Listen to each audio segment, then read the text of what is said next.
Hi guys, and welcome back to Birmingham Fan TV. It's a new week, it's a new dawn, and obviously we're going to start off this week's with a little bit of a Q&A with someone that I've known of for a very, very long time. Gabriel is someone that is massive within the EFL scene. Obviously a Birmingham fan himself, so will know probably more than me about the club, to be honest. So it's been someone that I've been looking to try and get on for a long while now. And some of you may know Gabriel, some of you may not from Twitter. So obviously I will link his socials down in the description below. But guys, just before we do get into the video, if you can subscribe to the channel, if you can like this video, it would help me massively. And if you can comment any of the thoughts that obviously if you are listening on YouTube throughout the whole of the episode, any talking points that you agree with, disagree with, let us know. And obviously we'll look into those, and we will obviously I'm sure you guys will have your own opinion on things as well. So Gabriel, first of all, how are you doing during this lockdown period?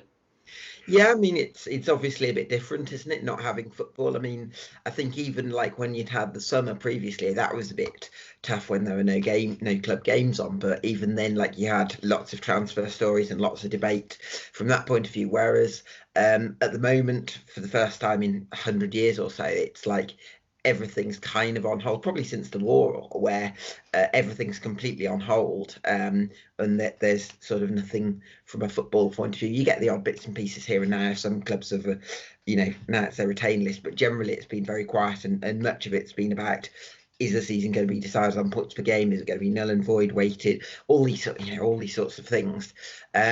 So yes, so there's that, and kind of just it's time to sort of find other hobbies, playing a bit of badminton in the garden, a few workouts, watching the odd film, a bit of Football Manager. I wouldn't call that a new hobby, but yeah, so various things like that really. So yeah, I suppose finding new things to get on with. That's it. You can't knock a bit of Football Manager, to be honest. I think I've got my save up and running. I've been doing a bit of housework in between. Me and my partner moved into a house. Congratulations. It was back end of last year, and it's took us this long to get up and running with you know what money's like. Money's tight when you first move into a house, and to get all the DIY stuff in, it's been a nightmare. But yeah, no, it's first house, so it's a big step, and unfortunately of an evening she finds me sitting on Football Manager as well. I think I got Birmingham to the Champions League at the minute. I think I'm 10 seasons in, so it's took me a long time to get there though. So but no, definitely it's difficult, and obviously, as you just said, it's been a rumbling discussion about the points per game system, and how the season's going to be decided. I'm guessing we're not really going to get into that, but just briefly, are you for or against points per game system, or are you more let's try and wait it out and try and finish the season as a whole, if that's financially possible for a lot of the clubs? I'd love to give you a simple answer here, but I think the circumstances mean it's not a simple situation. I think of the options for concluding the season that don't involve playing the rest of the matches, if that's decided unsafe, I'd be in favour of points per game. And obviously, I think we can only go back to playing when it's safe and the clubs can afford it, which I think are going to give you that's going to give you issues lower down the divisions, because we don't know if the governing bodies are going to chip in for the COVID tests for players at that level, which lower league clubs won't be able to afford. So it's a very complex issue, really. Yeah, no, definitely. There is a lot more down to it, and obviously a lot of it boils down to money, unfortunately, and that's just the way the cookie's crumbling at the minute. I'm sure everybody would be happy to wait it out and see how things develop if money wasn't the outstanding issue, but obviously a lot of contractual disputes as well. A lot of clubs struggling and they won't be able to afford the games. I don't know where Blues sit in that remit. I don't think we're going to struggle too much, but at the same time, cuts have to be made, and obviously we do have to make precautions for that one. But okay, we'll just quickly, I've got an itinerary, we'll run through that, guys, and then at the end we will answer your questions to finish off the show. I know a lot of you sent them in on Facebook and on Twitter, so we will get through those at the end. But we'll get into the club, and we'll try and dissect a lot of areas of the club first of all that maybe we don't talk about too often on the show. I know some of the bits that I've spoken about briefly in previous ones, but to kick the season off, I did a video last week, the season so far. I tried to discuss my thoughts on the season and how that had gone. But give me your opinions on the season, the 37 games I think we've played so far. Has it been a success? Have you seen positivity? Have you seen anything there that we can build upon, or do you think it's not gone particularly to plan at all? I feel it's been an okay season. I think in terms of where we were, I think since Gary Rowett left, we've made a lot of mistakes as a club. I think Gary Monk sort of stabilised things a little bit, but I think that with Pep Clotet, although he's an assistant to Monk, I do think that he sees the game a little bit differently, and I think it's been very interesting to watch Clotet in different games, and I think his approach has kind of varied. How much do I want to try and change the kind of high pressing early balls into Djukovic style that Monk liked?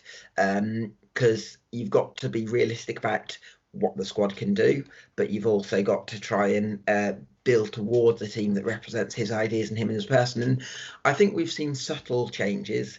I think really in the second half of the season, we've probably been strongest with that front two of Djukovic and Scott Hogan. Obviously, I do think Djukovic needs a partner. He's someone who you need someone to kind of make the most of his physical presence and his aerial prowess. There's one or two players I'd like to see a little bit more from next season, but I would say it's sort of a 6 out of 10 sort of campaign. Yeah, no, absolutely. I completely agree. There's been sort of change, and I think we've seen managers come in previous seasons. I think maybe Zola would be the prime example of that, where they've tried to bulldoze their way into a new system too quickly. And obviously that has its setbacks, and players can't adapt that quickly. Yes, you can argue that Pep's had a pre-season. Did he, though? It was a very disjointed pre-season. I don't think it had a lot of building, and obviously he had to abandon that 5 at the back, 3 at the back system very early on. And I think you're right. I think that you've seen subtle changes. I think we've seen at times a nice footballing team that can really build from the back. They can pass and move. They can get they can string a good move together, and I think that you've seen a lot of combinations where you've got the 2 up front, you've got some really good technical wide players and attacking players.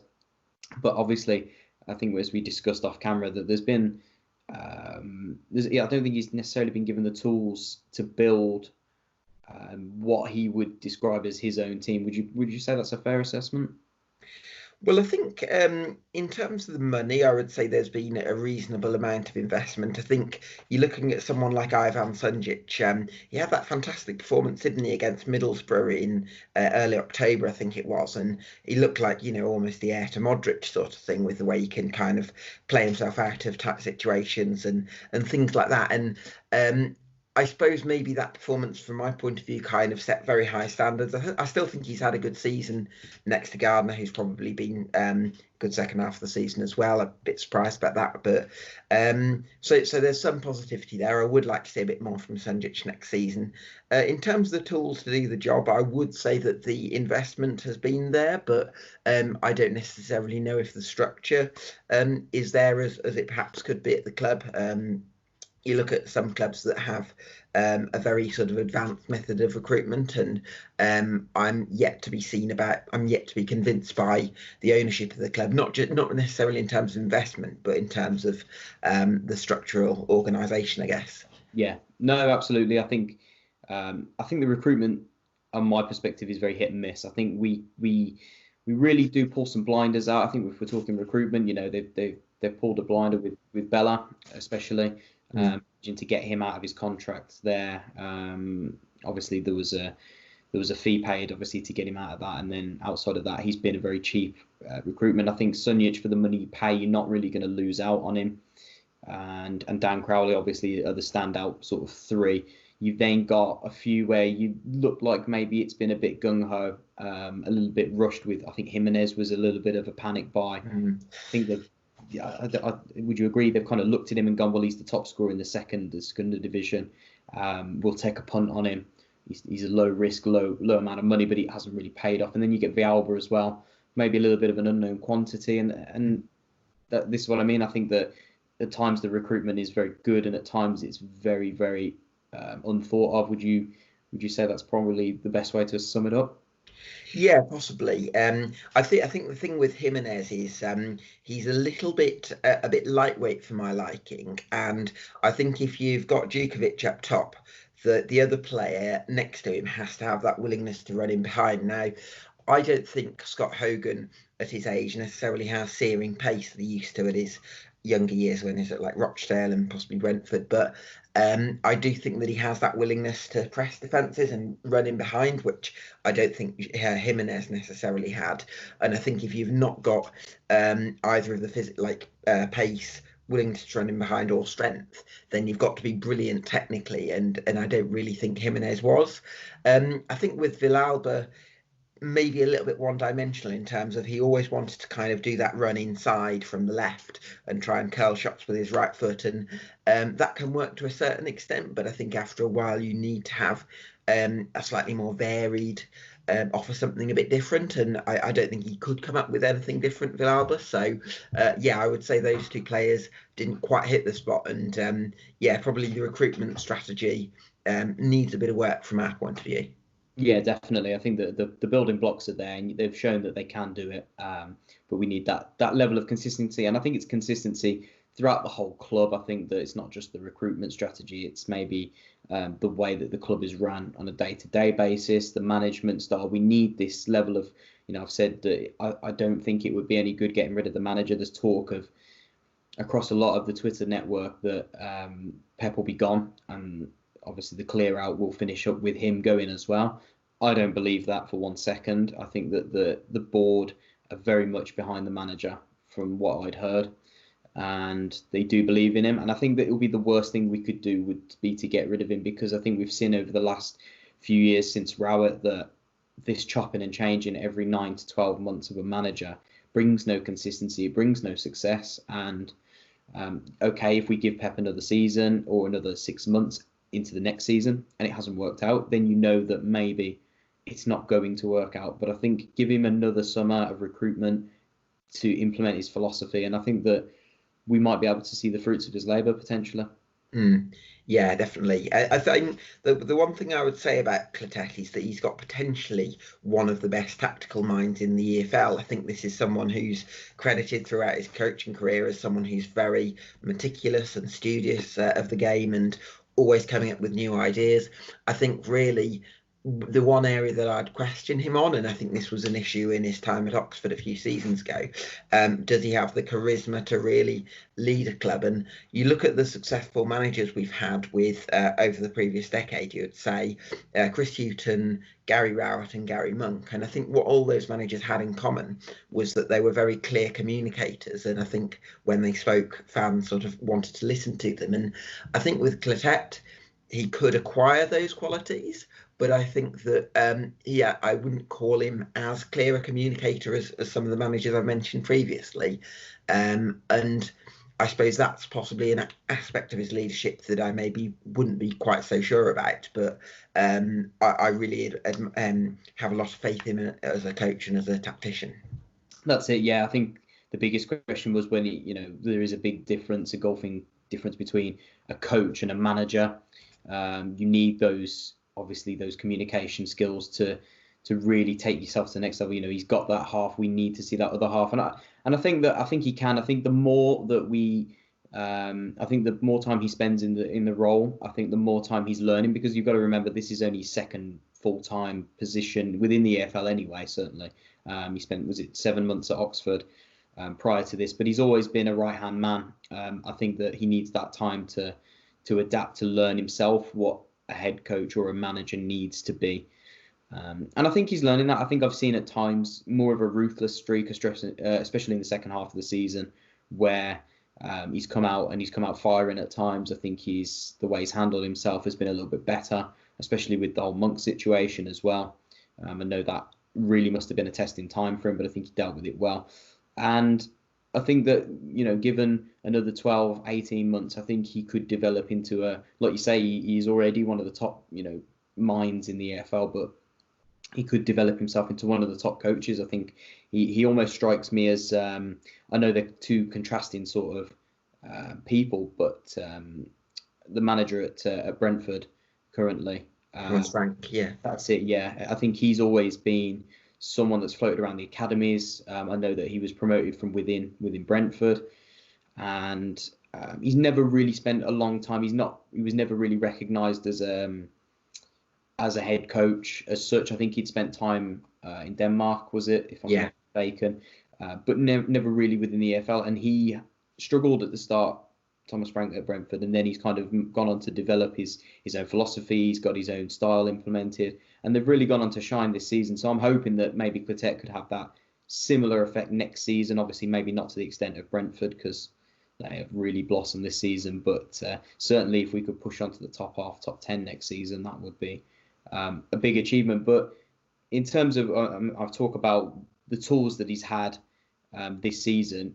If you can kind of give me the key players going forward that we could, there's a lot of talk about outgoings at the minute, but players that we need to try and keep. I know Bellingham would be the main guy on everybody's lips, but if you could obviously pick out 3 players as well alongside him, who would it be?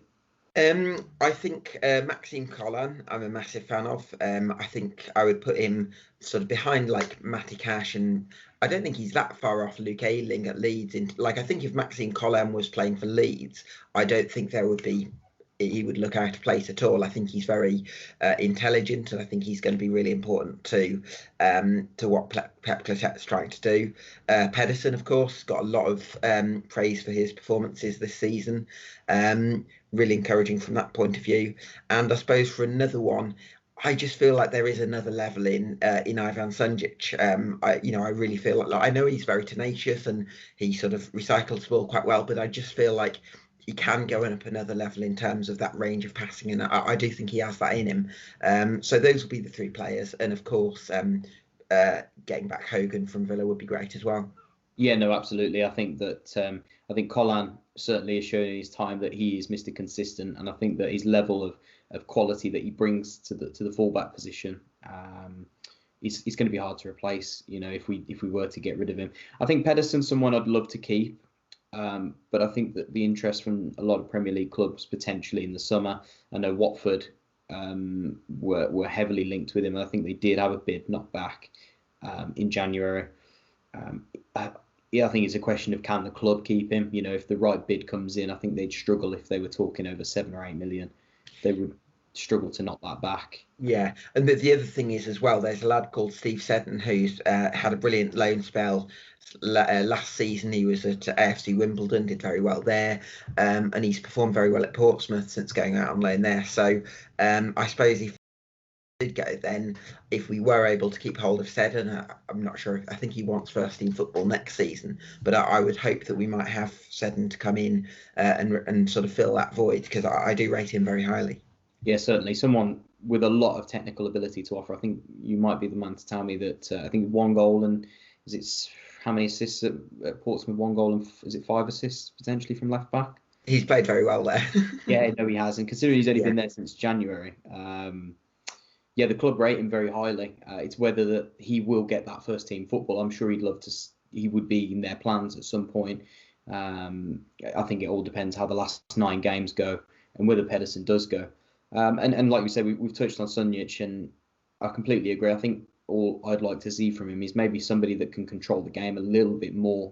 So in that holding role, I think that in terms of his positioning, he's one of the better players in the division in terms of his positional awareness on the pitch. He does that really well behind Gardner. I just would like to see it when he gets the ball, maybe be a little bit calmer in possession. I think sometimes his age shows, and his like you say, his tenacity to try and speed the game up, and maybe he's over enthusiastic at times. But I'd like to see him be a little bit cooler on the ball. He could spray the ball maybe through at 30 or 40 yards. I might be asking a bit much from him there, but I think Blues have lacked that sort of that character since maybe Keith Farhi left, maybe Barry Ferguson. And I think Sunjic maybe, like you say, could develop into that role certainly a lot better. Yeah, certainly. I mean, to be honest, in my time following the club, and I'm not sure about older generations, but I don't really feel like we've, you could argue maybe under Chris Hughton, but we've played like possession football. Like I think when we've been at Airbus, we've tended to be pretty solid and sort of get the odd goal on the counter attack. I don't remember the last time where we had like a deep line playmaker and were able to play sort of possession football. So, and I think it's kind of important to remember that it's kind of, if we are to be successful in Clotette's sort of evolution of the side, this is a massive transition for the club that's generally been kind of one of the more agricultural sort of sides. You think of Aston Villa, they're more of a I don't know, more of a flamboyant side, whereas I think for us we're quite connected, I suppose, to our working class sort of roots. And I just feel like sometimes a little bit of patience to evolve towards a different style could make a massive difference for us going forward. Yeah, no, certainly. I think it was never going to be an overnight thing. I think the club know for sure. It's been frustrating at times, and I can understand the fans' frustration. There's been certain results. I think the Wigan game at home, we lost 3-2. I think that was a big kick in the teeth for the fans. I think we were on a 6-game losing streak at that point or something. The win at Luton was massive, really, wasn't it? Because that started the unbeaten run, I think. Yes, it did, yeah. I think he almost kept his head above water at that point, because he was certainly in trouble at that point. And had we have lost there, we'd have been sucked right into it. And I think that, he's come under a lot of fire. But I think when I looked at the results, I think he's only won 2 games less than Gary Monk did last season. I think he's on 12. Monk was on 14. The issue with Monk was that I think he had 19 draws last season. He was a very hard to beat team. And that was his style. Whereas Pep, he likes to be a more open team, and he will go and chase that win. And he will lose it sometimes trying to go and get that win. But I think that's one of those characteristics where he's got to learn. Yeah, definitely. I just thought on that point about sort of us kind of when we're not winning, we're sort of losing. I think maybe because we've had the unbeaten run that we've had, if I'm not mistaken, has come when we've had Mark Roberts and Jake Clark-Salter together. And I think having a couple of centre-backs who are good on the ball. Harley Dean, I like him as a character. He's been captain, I think, at times, and I think he's got that aggression about him, and there's lots of likeable qualities. But I would say that our better results have come when we've had Jake Clark-Salter and Mark Roberts. I think they complement each other well. I'd love to get Clark-Salter back next season. I think that would be a massive plus.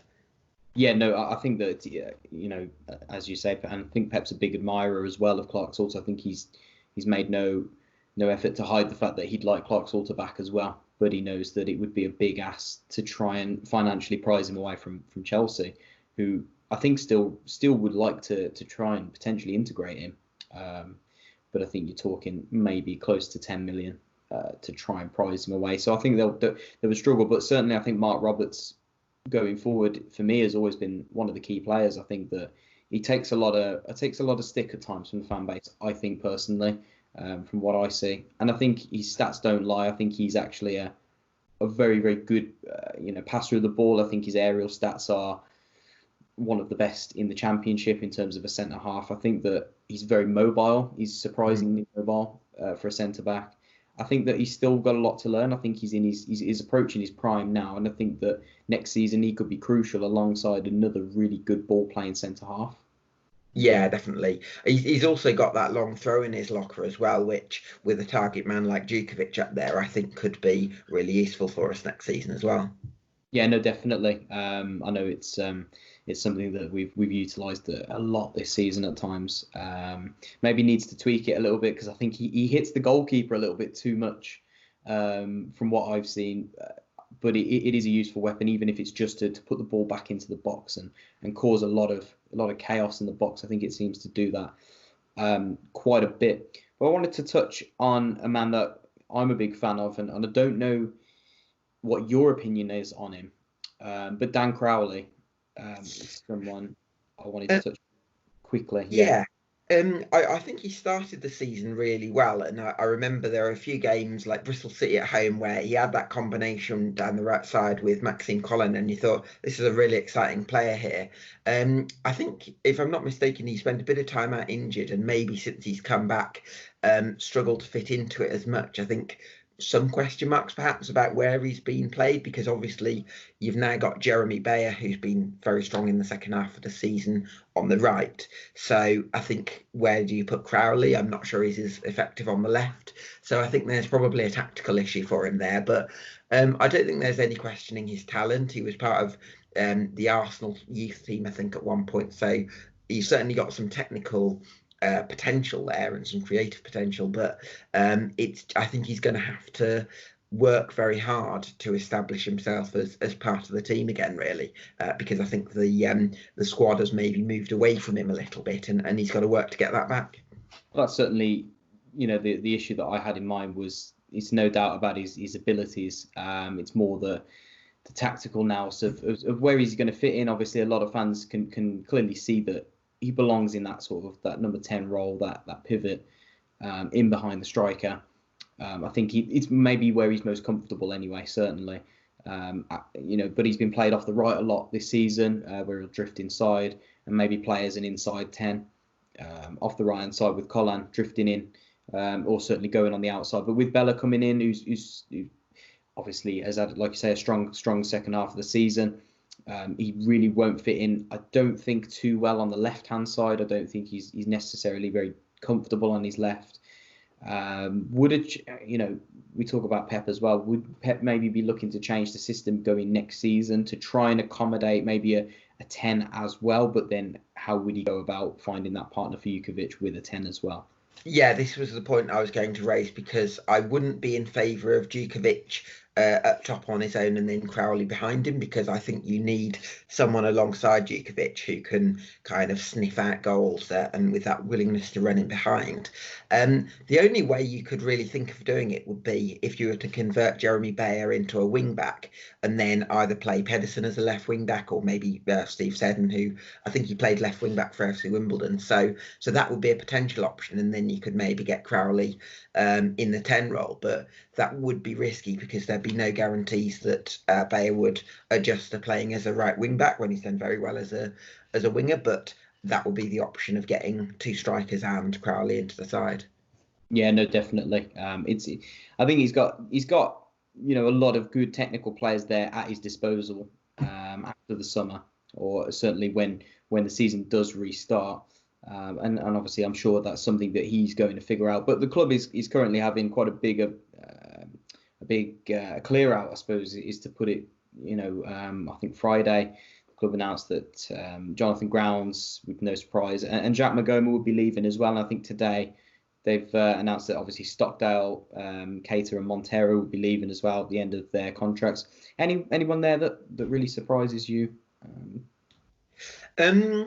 I don't know if Montero sometimes got a bit more criticism than he deserves, because I think from the bench there are quite a few games where he sort of changed things with his offering that pace and probably different sort of option to Bellingham, who's going to sort of come inside. So I'm not sure what wages Montero is on, so it could be partly a financial decision as well, because he's obviously got a good pedigree.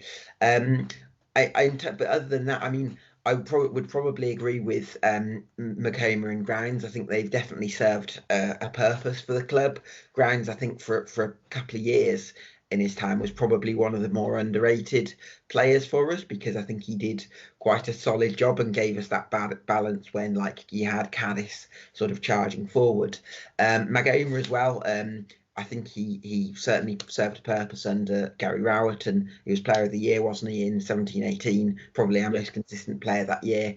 I think since that season, he's probably lost a little bit of his pace, and he's always sort of cut inside onto his right foot and maybe become a little bit too predictable, which, when he hasn't necessarily got a strong technical ability, I wouldn't say. That's maybe a bit of an issue, and maybe he's moving towards an upper sort of League One kind of level. So I can understand all the decisions the club's made.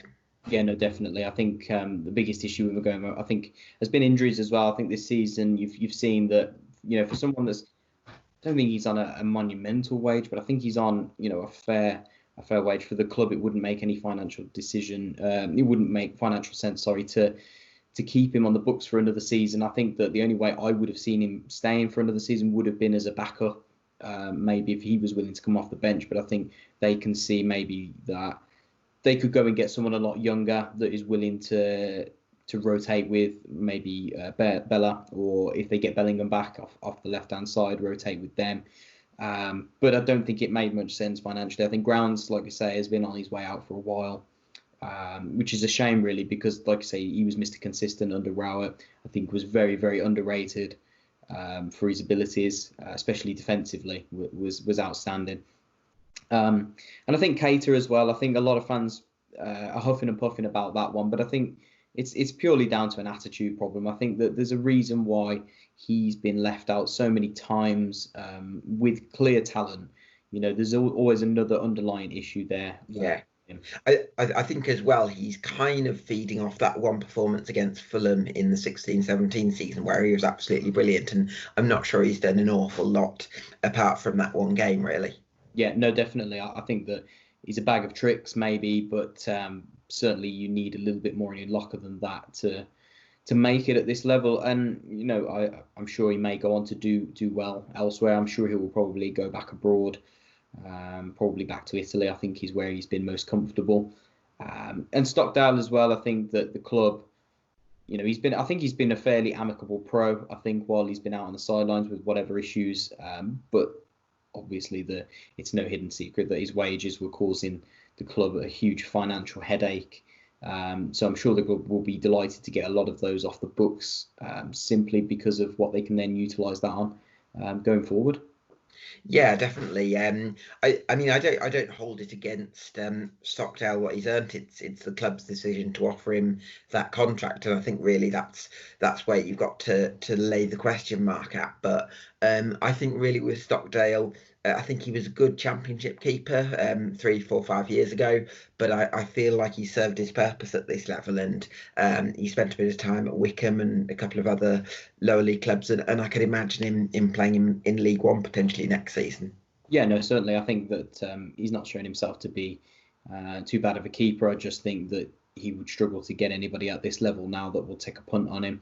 Certainly, I can see him going back to Wickham. I think he'd made himself quite a good home there. I think he'd made quite a few good connections there, and I could certainly see him if they could do it financially. And it may be the case that he ends up going there, and Wickham may end up coming up. You know, obviously they're still in the hunt for promotion in League One, so he may end up a Championship keeper if he does go there next season, which I'm sure that they would happily take him in this league as a low risk. But again, it depends if clubs can afford his wages. It depends how much he drops his wages to get that player in. But I want to talk about the philosophy quickly. I know we touched on it just a little bit in terms of that change, and it's a long process going from a Gary Rowett style, a Gary Monk style, where it's very compact, very tight. We try to maybe nick teams on the break at times. We play with pace, and obviously Pep wants to change to maybe a more controlled style where we can maybe have a little bit more of the ball and fashion some more opportunities. Have you seen, though, signs of encouragement? Have you seen that this is going to work if he's given maybe another season or two to develop this philosophy into something? Is it something that you think Pep is certainly able to do? Yes, I think so. As I said before, I think he's very highly rated as a coach. I think he's got some very good ideas about the game. And yeah, I feel like there have been sort of signs that he can do it, especially, I mean, up until the Reading game, we were quite a few, was it 10, 11 games unbeaten? So a lot of encouragement from that point of view. And I think we probably could have, on another day, got a different result against Reading based on how we played in the first half of that one. Hogan missed a real sitter, didn't he? So I think we've shown potential. There's still a lot of work to do. But I do feel like we're getting there. Obviously, as you mentioned, we've got some technical quality in the side, and if we get a lot of money for Bellingham in the summer, then maybe we might be able to get another loan deal for Clark Salter and possibly Hogan, and then maybe strengthen that left side and really sort of strengthen the quad generally. I mean, and I think really spend it wisely. That's the key, because the thing with Clotet is I think he's quite good from a training ground point of view and in terms of sort of coaching the team, but I do think he needs maybe that bit of authority ahead of him. So that's part of the change that I would like to see the club make at some point, just have maybe a more experienced head above him, like a director of football or something. I do think that could help us as well. Yeah, no, certainly. I think, if I'm mistaken, I'm not sure if you're aware of this. I think it might be Christian Speakman that's currently heading the recruitment at the club. I think they've changed that one around. Oh, right. I think he has a big say in a lot of what Clotet does. I think he's made no secret of that Clotet's maybe not at the head of the transfer recruitment. He's certainly someone that the board will bring, or he's given a list of players. He'll say yes and no. But a lot of that recruitment is drummed up by Speakman, I think. Okay. But like I say, I think it's certainly one where maybe we edge towards bringing in a younger crop of players. I think where, like you say, he's one where he's able to nurture them on the training ground. I think he's able to mould them into what he wants, and I certainly think that's the direction that the club want to go in, I think. But on the side of Bellingham, quickly, he's been obviously spoken about way too many times this season, and rightly so as well. It's hard to hide away from how good he is and what he is. But do you see the club managing to get him back? I know it's been probably the main question is not whether he goes or not. I think that's fairly simple to see, but I think whether the club can get him back on that loan deal is another question. Yeah, I mean, you would think that for the clubs that could afford to sign him permanently, so you're thinking Manchester United, and Dortmund. Nearly got Wolverhampton accent there, didn't I? Yeah, they would also. I don't think Bellingham would be at a level to play for those clubs just yet, because let's not forget he's only 16, 17. So from that point of view, I think there's a possibility of getting him back on loan for a year and then maybe moving on to one of those clubs afterwards. I think that would help his development more than being at Manchester United or Dortmund sort of reserve side. So you would hope you might be able to get him on a return loan. Yeah, it would make complete sense. I think not just for the club's learning about, but his development as well. I think he's so settled here. I think he knows that the lack of pressure coming from the fan base is important, because I think the fan base don't put too much pressure on him. They know and see what he is. I don't think the club have too much pressure on him either. And I think it's the perfect place for him to develop. He goes to a Manchester United, and if he goes straight into the, maybe the 18, it maybe drums up a sense of pressure with the price tag that he will be commanding. They'll be expecting a return on that one quite quickly. I think that wouldn't make much sense for him right now. Borussia Dortmund maybe would be less pressure. I think they've shown that they can nurture players a little bit better, especially of his age, Jadon Sancho, Haaland as well. But yeah, I think it's one that I think the club need to try and prize themselves on if they are to have a good season and get the best out of that deal next season, is to certainly try and get him back on loan and utilising the best they can. So I'm going to get into a few questions now from Twitter. I think we were given a whole host of questions there. So Blues Breakdown have said that with so much financial uncertainty surrounding the football at the moment, and the likelihood that very little money is going to be spent when the window does open, do you see this as an opportunity for BCFC to develop more youngsters, or concerning as limited to how much the squad can be strengthening can be done to the squad?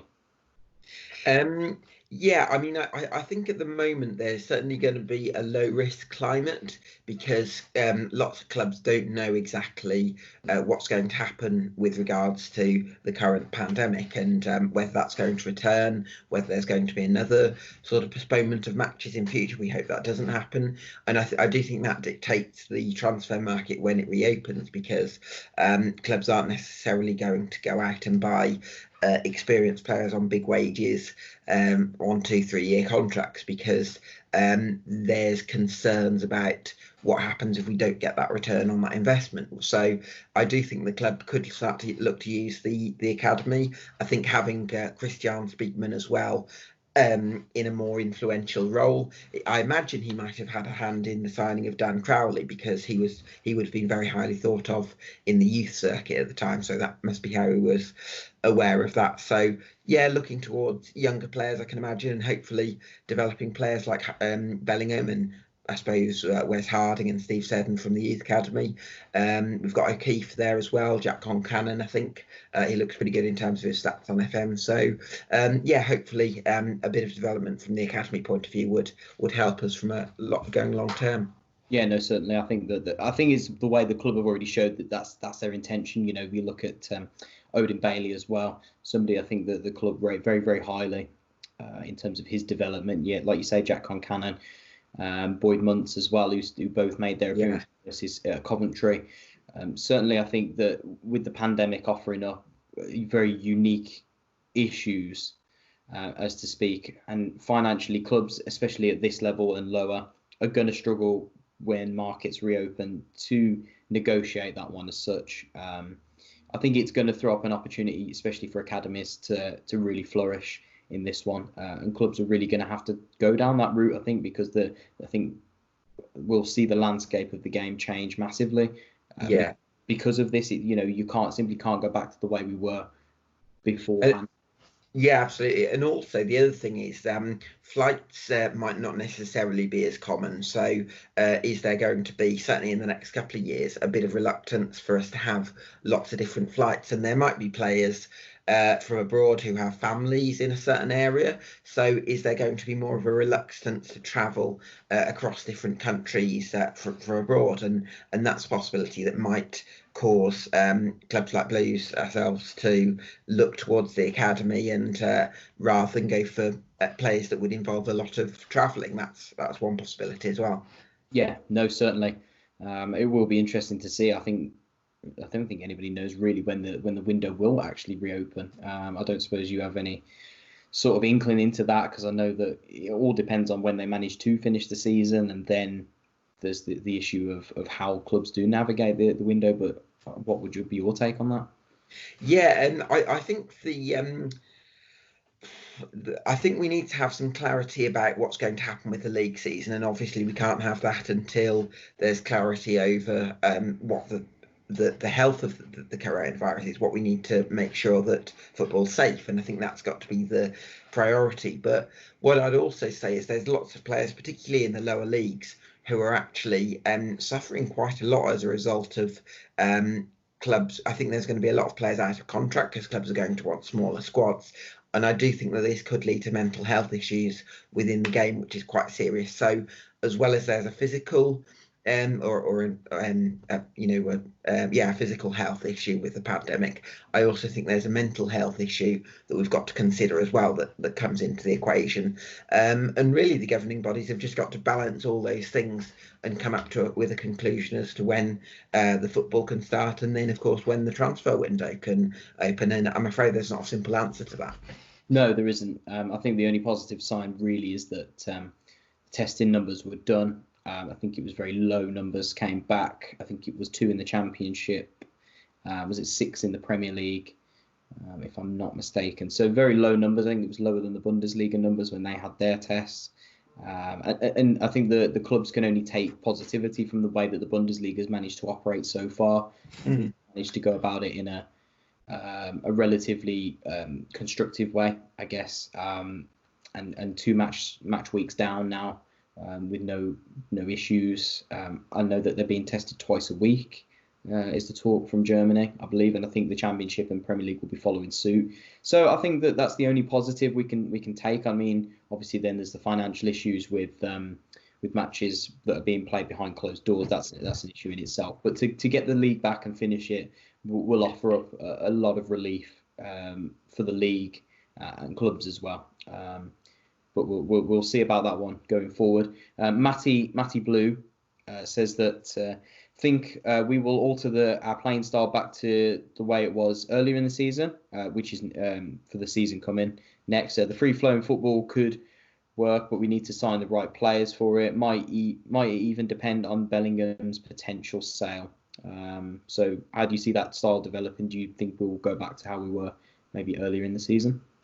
Yeah, I mean, I think with Djukovic up top, there's always that temptation to go long, and what I would like to see is a team that doesn't necessarily go long, because I mean, last season under Monk, it was, although we were brilliant in transition from goal kicks and from the defence, the option was always the early ball into Djukovic. And I suppose that worked for us to a point. But what I'd like to see is a team that can kind of play out from the back and then go long to Djukovic when the option's there. I think really in terms of facilitating the style, I would like to see us bring in a goalkeeper to replace Lee Camp, which we haven't touched upon yet. I think that's really important because I like Camp as a person, and I would certainly wouldn't have any qualms about keeping him on as a backup. But I think for pushing top 10 in the Championship, I do think we need a bit of an upgrade for that position. So that would be an important one. And the goalkeeper who can distribute well would certainly help. Obviously, we need to replace Clark Salter and maybe another ball-playing midfielder who's a bit of composure next to Sunjic. But I think we're working towards it, and I think we've seen subtle changes, and I think that evolution will hopefully continue next season. Yeah, no, certainly. I think at times this season, I think maybe some of our best football was played potentially when Sunjic was partnered with Bellingham in the middle. Obviously, if the loan was agreed, if he came back on loan next season, do you think that's a partnership that would certainly be struck up again? I think Pep seemed to prefer that sort of tenacious midfielder of Sunjic and that ball-playing midfielder of Bellingham. Do you think that's something that could flourish? Yeah, well, I mean, I was actually surprised when we played against Middlesbrough in October. I saw the lineup and I saw that we had was it 2 strikers and then we had 2 wide players and then Sunjic and then Bellingham, and it was like so many attacking players, and we thought, where's the balance here? Are we going to get torn apart on the counter attack? And actually I was surprised at how well Bellingham showed the maturity, I suppose, required to play in that midfield role. I think he did bits of the dirty work, what you need, and I think that's a massive attribute for him to have towards becoming a top player. So that's really exciting from that point of view. But yeah, I certainly wouldn't be against having Bellingham in central midfield, but of course it would mean we'd need to sign probably with Villalba obviously went earlier in the season, Montero's gone now, and if Bellingham plays in midfield, then we'll probably need a couple of other left-sided players.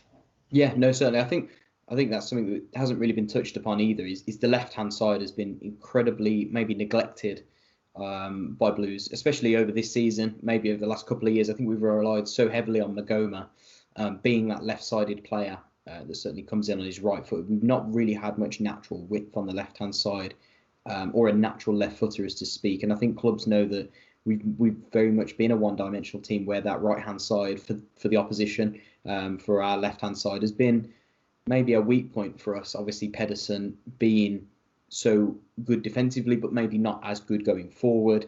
And maybe we've not had that quality in front of him that teams maybe can shift the balance and maybe focus on our right-hand side a lot more. And that causes us some issues. So, obviously we'd like to see that strengthened in the summer, as you say. Yeah, that would be a huge plus, to be fair, because I think if you've got a threat on the other side, then potentially that. I mean, the interesting thing as well is with Steve Seddon, I've watched him play a couple of times, and he's someone that will support the press quite high up, and he's probably a little bit more attacking, I'd suggest, than Pedersen. So, although Pedersen has been brilliant, I mentioned him earlier in the podcast. But I wonder if we did lose him, would Seddon actually offer us something a little bit different in terms of pushing on going forward? Obviously, we'd need to have enough defensive support to allow that. But yeah, I'd be excited to see what Seddon could offer next season in terms of that natural width. And then that would mean we could have someone as like a left winger sort of cutting inside onto their right foot and sort of joining the attack. Yeah, no, certainly. I think that Seddon, for me, would be someone that I would prioritise if Pedersen was to depart next season. I think I've almost resigned myself to the inevitability that Pedersen will go, simply for the fact that obviously if the money comes in that's been talked about, there's no way that it's going to be turned down. And it's a real shame, really, because I think Pedersen's shown that he's one of the outstanding left backs in this division, and there's not that many of them. I can't really think outside of Rico Henry at Brentford, and I think at times it is, as Alioski has slotted in at Leeds. Yeah. Left back. There's not really been Joe Bryan. There's not been many, has there? No. So he's shown himself to be one of the the better left backs. But I think, like you say, Seddon's development certainly was he at Stevenage as well? Yes, that's correct. Yeah. Yeah, Stevenage, Wimbledon, and then obviously a very good, strong Portsmouth team this season. He's certainly shown himself to be, definitely not out of his depth at a good standard of League One. So if he can make that step up next season, which I think he can, I think he showed against Barnsley. I think he played that pass for Jimenez for the second goal against Barnsley. I think it was the cross as well for Pedersen's goal away at Brentford. He's shown that he's got that natural left foot. It's as long as he's not exposed defensively, I think he's shown that he's got a lot of quality going forward. But we'll look at that one a little bit more another day. We raised the question on Twitter earlier about the philosophy and the recruitment, and I'm just going to try and finish up here on this one. So in terms of a philosophy going forward, how do you think the club should be going about it best? We said that should we be looking at finding hidden gems? Should we be looking at utilising the academy a lot more? Or should we carry on utilising maybe the foreign markets like we've been trying to do over the last maybe 18 months? How do you see best fit for Blues going forward? I'm not sure about the foreign markets just because of the current climate. I suppose there's sort of a lot of concerns about players transferring between different countries. I don't necessarily know if that's good from, I suppose, a wider point of view. But I would really excited to see us develop players. I mean, you look at someone like Wes Harding. He was sort of a right back, and I remember that final day against Fulham in the 17-18 season where he looked completely at home against one of the best teams in the division. And I think we do have the academy in place to produce those sorts of players, and that's something I would like to see us sort of utilise going forward. I also think, as someone who studies League 1 and 2 as well, that there's a lot of, I mean, we've mentioned the left side. I'm a massive fan of Charlie Kirk at Crewe Alexandra. I think he would be a fantastic signing for us. So I think maybe looking into the lower leagues and looking for players with high sell-on values, I think could be the way forward for us.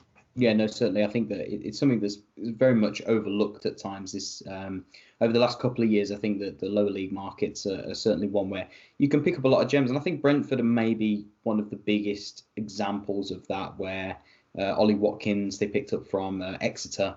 Yeah. Rico Henry was picked up from Walsall. Yeah. So I think they picked up Daniel Bentley as well before he was sold on to Bristol City from Southend. Southend, yeah. Yeah. So there's certainly a prime example of, with the right recruitment in the lower leagues, that you can pick up those hidden gems, as well as utilising your academy and obviously a little bit of recruitment abroad. But certainly I think the club need to prioritise the academy going forward, like you say, and those lower league markets. Yeah. But I think that just about wraps up where I'd like to be for this. Is there anything that you'd like to add, obviously, for the season that's just passed, or anything going forward? Yeah, I just hope a bit more progression in terms of the style of play next season. If we can address those key areas that we mentioned, then hopefully we can push towards that top 10, and fingers crossed there's some exciting times ahead.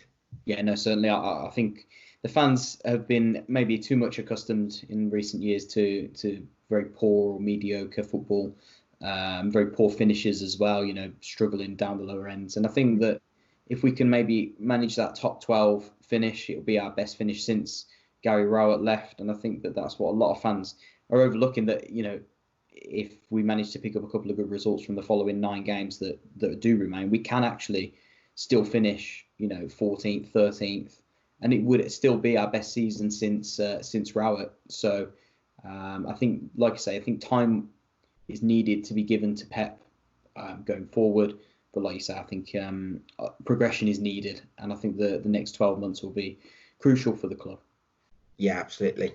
Definitely. But thank you so much, guys. Thank you for tuning in. Don't forget, this will be available on Spotify as well, and the Apple Play Store, I think, throughout. So we will get that one sorted. Obviously, if you are on YouTube, don't forget to like the video and comment your thoughts down below. And I'd like to give a massive thanks to Gabriel for coming on the show. And somebody I would like to get on a little bit more going forward in the future. Yeah, that'd be my pleasure, James. Thanks for having me. No, and just obviously keep up what you're doing, and obviously if you keep finding those hidden gems, just let us know, and obviously we can keep passing them on, certainly. But no, it's been a pleasure talking to you, and and I hope to speak to you again soon. Keep right on, folks. Thanks, guys. Keep right on.